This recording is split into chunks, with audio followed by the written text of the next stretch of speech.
మంత్రి వాసంశెట్టి సుభాష్ పై ఎమ్మెల్సీ తోట త్రిమూర్తులు ఫైర్ అయ్యారు. కాపులకు వాసంశెట్టి అన్యాయం చేశారని మండిపడ్డారు. కాపుల ఓట్లతో గెలిచినట్టు చెప్పుకున్న వాసంశెట్టి కాపు సంఘానికి చెందిన స్థలాన్ని 22A ఎలా పెట్టారని ప్రశ్నించారు. కాపు కళ్యాణ మంటపాల స్థలాలను కబ్జా చేశారని తనపై దుష్ప్రచారం చేస్తున్నారన్నారు తోట త్రిమూర్తులు. ద్రాక్షారామాలో శివరాత్రి జాగారం చేయనటువంటి జూనియర్ కాలేజీ గ్రౌండ్లో శివరాత్రి జాగారం కార్యక్రమం జరిగింది. ఆ జాగారం జరిగినటువంటి కార్యక్రమంలో దీన్ని నేను ఏదో అమ్మేసుకుంటున్నానని చెప్పేసి ఇక్కడ ఉన్నటువంటి సుభాష్ గారు మంత్రి గారు మాట్లాడాడు. ఏమనుకుంటున్నారు? ఏదో ఎందుకు విషయం కలుపుతారు? నీకు నాకు సంబంధం ఏంటి? రాజకీయ పరంగా మన ఇద్దరం పోటీ చేసుకోలేదు. నువ్వు పోటీ చేసుకున్న వాళ్ళ గురించి మాట్లాడితే అవసరమే, లేదు నిజంగా ఆ భూమి నేను తినేస్తున్నాను అనుకుంటే మాట్లాడితే అవసరమే.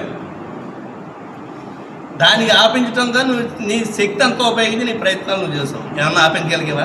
దేవస్థానం డిపార్ట్మెంట్ మీద ఒత్తిడి చేశారు, కలెక్టర్ గారి మీద ఒత్తిడి చేశారు, గవర్నమెంట్లోకి తీసుకెళ్ళి ఒత్తిడి చేశారు, అనేక రకాల ప్రయత్నాలు చేశారు.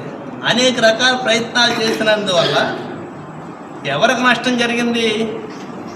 కమ్యూనిటీకి నష్టం జరిగింది. రాజకీయంగా చాలా చూసాం, కష్టాలు నష్టాలు అనేక ఎత్తుపల్లాలు చూసాం. ఈయన బర్త్డే రోజున ఒక రోజున ఏదో చేస్తూ మీటింగ్లో మాట్లాడుతూ కొంతమంది సన్నాసులు అదేదో ఆర్టీసీ స్థలం తీసేసుకున్నారని చెప్పేసి అన్నారు. మీరు విన్నారా? మీరు నేను కబ్జా చేసేసాను, నేను ఆక్రమించేసుకున్నాను, దాన్ని నువ్వు వెనక్కి తీసుకెళ్ళాలని క్యాబినెట్లో ఉండి క్యాబినెట్ మంత్రిగా ఉండి దాన్ని నువ్వు వెనక్కి తీసుకెళ్ళకపోయావంటే సన్నాసి ఎవరో